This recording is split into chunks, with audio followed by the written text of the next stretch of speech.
जय श्री गणेश जी, हर हर महादेव। मैं हूँ आचार्य संध्या सक्सेना, महालक्ष्मी ज्योतिष आध्यात्मिक संस्थान की तरफ से आप सभी का स्वागत करती हूँ। सभी बड़ों को प्रणाम, छोटों को प्यार। जो मेरे हम उम्र है उनको भी बहुत बहुत प्यार आशीर्वाद भगवान श्री गणपति का। और बाबा से प्रार्थना करूँगी कि आप सब पे कृपा करें, आपके परिवार पे, मुझ पे, मेरे परिवार पे, हम सब पे कृपा करें, कृपा करें, कृपा करें। पिछले कुछ वीडियोस में मैंने आपको हमेशा से ही ये सिखाया है कि जब भी आप सुबह सो के उठते हैं तो माफ़ कीजिए उन सभी लोगों को जिनसे भी आपको गुस्सा है, नाराज़गी है। बहुत ज़रूरी है। यदि आप चाहते हैं कि किसी इंसान को सबक मिले तो सबसे पहले उसे माफ़ करना सीखिए। जब तक आप उस व्यक्ति को माफ़ नहीं करते हैं तब तक ईश्वर उसके लिए सज़ा सोचता नहीं है, क्योंकि वो यही सोचता रहता है कि इसकी सज़ा तो ये खुद ही सोचे जा रही है या सोचे जा रहा है, रोज़ उसे कोसता रहता है।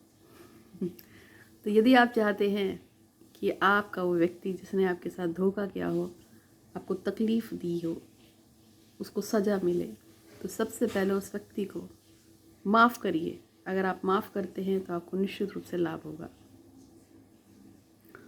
इसके साथ साथ धन्यवाद कीजिए इस जन्म में और पूर्व जन्म में वो सभी लोगों को जो आपके साथ जुड़े थे, जो आपके साथ जुड़े हुए हैं।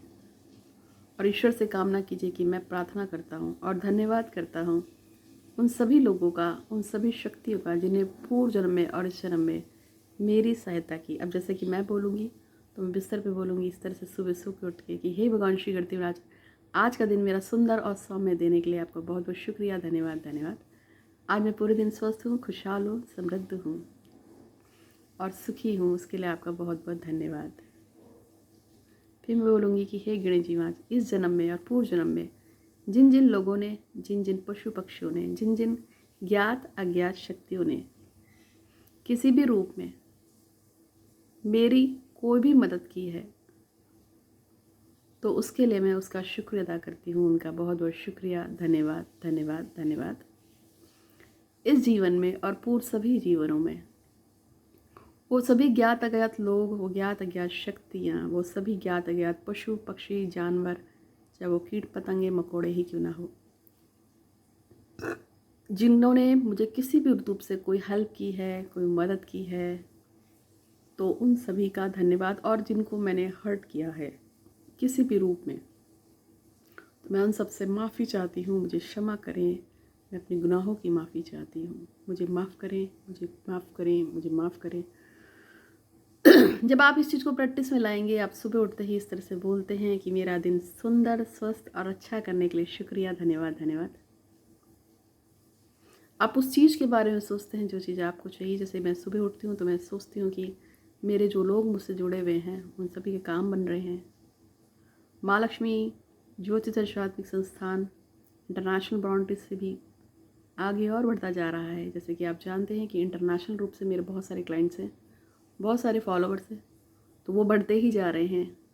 हम एक दिन में 1-2 नहीं, 8-8, 9-9 हज़ार मैसेजेस को रीड करते हैं। टीम लगा रखी है और एक मेल और एक फीमेल जो मेरे पास स्टाफ है, जिसको मैंने मेन रखा हुआ है अपने पास, मैं हूँ।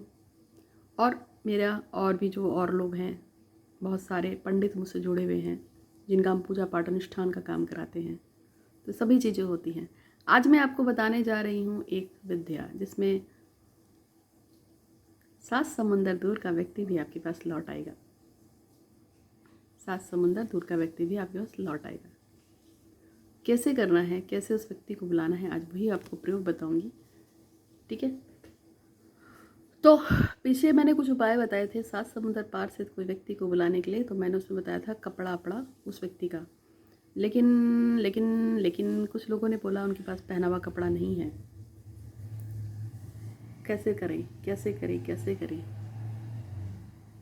यदि कोई इंसान आपसे छोड़ के चला गया हो, दूर हो गया हो, किसी भी कारण से बहुत दूर चला गया हो, ये आपका बेटा भी हो सकता है, ये आपका पति भी हो सकता है, ये आपकी पत्नी हो सकती है, ये आपका प्रेमी भी हो सकता है, ये आपकी प्रेमिका भी हो सकती है, कोई भी हो सकता है। यदि कोई इंसान आपसे बहुत दूर चला गया हो, वापस ना आ रहा हो, तो आपको एक प्रयोग कर रही हूँ, दे रही हूँ। कितना भी दूर चला गया हो, आपको ये प्रयोग करना है, आपका काम जरूर होगा। आपको सिर्फ इतना करना है कि आपको एक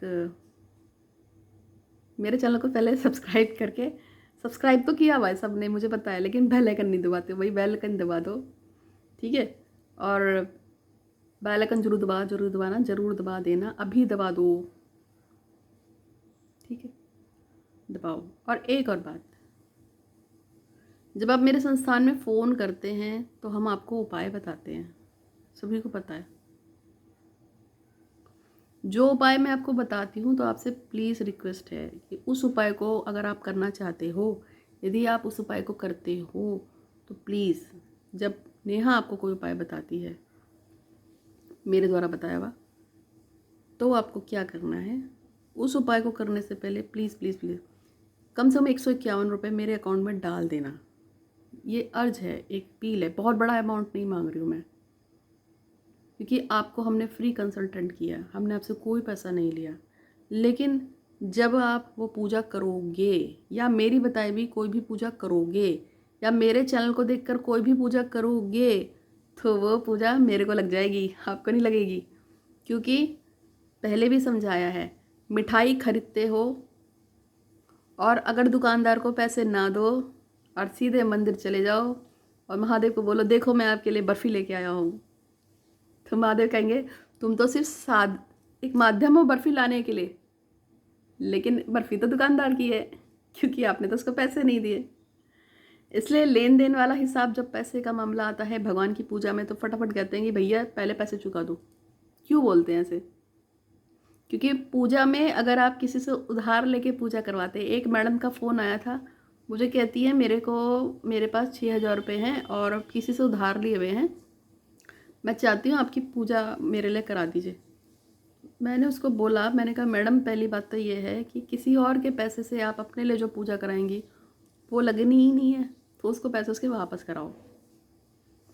आपकी पूजा आपके पैसों से होगी। अगर कुछ लोग मुझसे बहस करते हैं, कहते हैं अभी आप पूजा कर दो, मेरा काम हो जाएगा तो मैं आपका पेमेंट कर दूंगा, मैं उसको फिर ये बोलती हूँ कि ठीक है, अगर मैं आपके लिए पूजा कर भी दूंगी तो उसका कोई फ़ायदा नहीं है, क्योंकि आपके लिए जो पूजा करूँगी, चाहे गणेश की करूँ, चाहे काली की करूँ, चाहे दुर्गा जी की करूँ, किसी भी देवी देवता की करूँ, वो पूजा मुझे ही लग जानी है। आपका तो कुछ भी नहीं होगा, आपका तो पत्ता भी नहीं लेगा।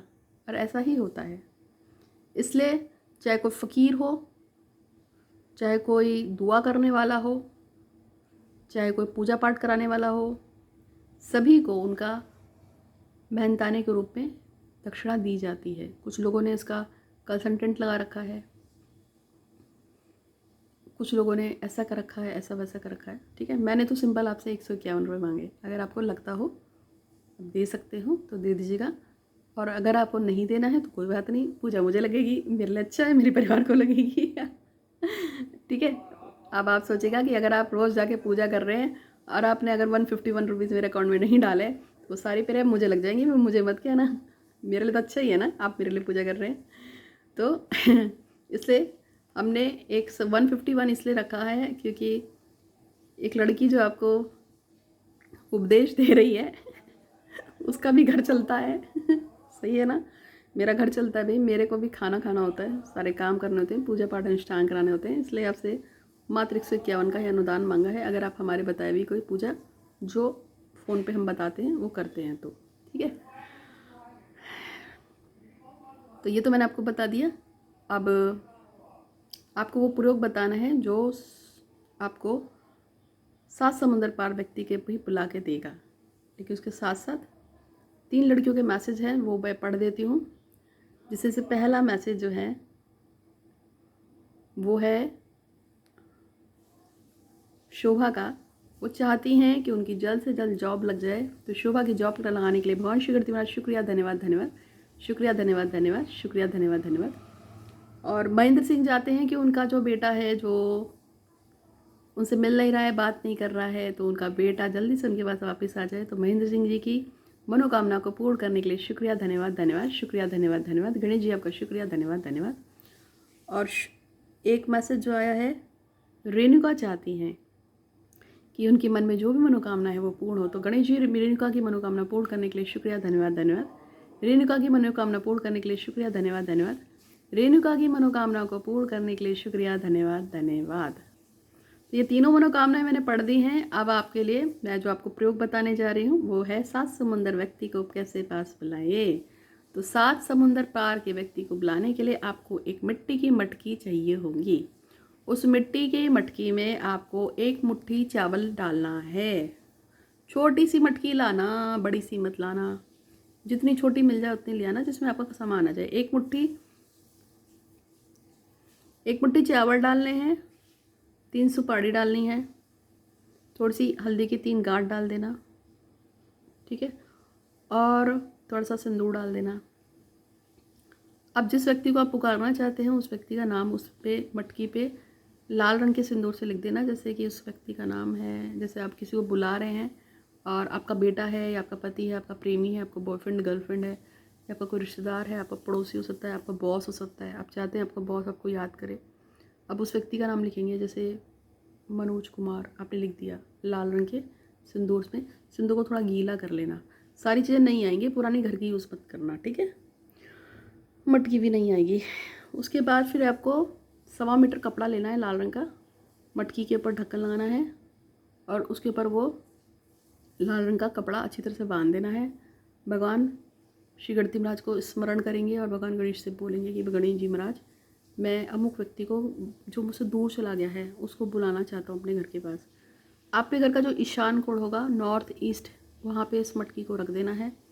आपको उस व्यक्ति का ध्यान करते हुए, जो व्यक्ति भाग गया है, चला गया है, उस व्यक्ति का ध्यान करते हुए, मतलब पहले मटकी के ऊपर आपने लिख दिया, फिर उस पर अपने ढक्कन बांध दिया, फिर 1.25 मीटर लाल कपड़ा लाके उसको नीचे बिछाएंगे, उस पर मटकी रखेंगे, फिर ऊपर से अच्छी तरह से बांध कर देंगे। मतलब मटकी दिखे ना। अगर कोई घर में अचानक से आ गया और देखेगा अरे जी यहाँ मटकी रखी है, ईशान कोण में रखना है आपको। उसके ऊपर आप कोई किसी चीज़ से कवर भी कर सकते हैं, मतलब बाद में ऊपर से कोई पर्दा डाल सकते हैं जिससे किसी को दिखे ना। फिर आपको बस कुछ नहीं करना है, आपको डेली शाम के टाइम एक दिया लगाना है, एक धूप लगानी है और आपको ये प्रार्थना करनी है कि अमुक व्यक्ति जो मुझसे दूर हो गया है वो व्यक्ति मेरे पास लौट आए। आपको इसको प्रार्थना को लगभग 28 बार बोलना है कि हे श्री गणपति महाराज, अमुक व्यक्ति को वापस भेजने के लिए कृपा करें। हे गणेश जी महाराज, अमुक व्यक्ति को वापस भेजने की कृपा करें। 28 बार बोलेंगे आप। और 28 बार बोलने के बाद फिर मटकी के ऊपर थोड़ा, जैसे बच्चे को ऐसे करते ना, सो जा सो जा, धीरे से नहीं करते, इस तरह से मटकी को ऐसे थपथपाना है कि अमुक व्यक्ति वापस आओ, अमुक व्यक्ति वापस आओ, अमुक व्यक्ति वापस आओ, अमुक व्यक्ति वापस आओ। जैसे हमने उसमें मनोज नाम लिखा था तो मनोज कुमार वापस आ जाओ, मनोज कुमार वापस आ जाओ, मनोज कुमार मेरे पास वापस आओ। इस तरह से आपको जो बोलना है आपको, ठीक है, इस तरह से आपको बोलना पड़ेगा। जब वो व्यक्ति आपके पास लौट आएगा तो आपको ये मटकी जाकर नदी में प्रवाहित कर देंगे या निर्जन स्थान में गाड़ के आएंगे। छोटा सा प्रयोग है, कर लीजिएगा और इससे आपका काम होगा। दूर गया व्यक्ति आपके पास लौटेगा। जब तक वो नहीं लौटेगा तब तक आपको 27 बार ऐसी प्रार्थना करनी है, धूप दीप अगरबत्ती जला के रखनी है और एक दिया जला देना है वहाँ पे। शाम को ही जलाना है और इसका जो टाइम होगा वो लगभग होगा रात के 11 बजे जब आप दिया जलाएंगे, क्योंकि जो पार्श्विक शक्तियाँ होती हैं, जो शैतानी शक्तियाँ होती हैं, वो 11 से 2 के बीच में एक्टिवेट होती हैं। ऐसे टाइम में जब आप उग्र शक्तियों से काम कराते हैं, जैसे कि गणेश जी भी थोड़ा सा उग्र हो जाएंगे, इस टाइम आपकी मदद करेंगे, ठीक है। आप अपने कोई भी इष्ट का नाम ले सकते हैं। तो उम्मीद है कि आपका वीडियो अच्छा लगा होगा। अच्छा लगा है तो लाइक कीजिएगा, सब्सक्राइब कीजिएगा चैनल को। मेरा नाम माँ लक्ष्मी ज्योतिष अध्यात्मिक संस्थान से संध्या सक्सेना है, आचार्य हूँ और आपका दिन शुभ हो। आज के लिए इतना ही, धन्यवाद।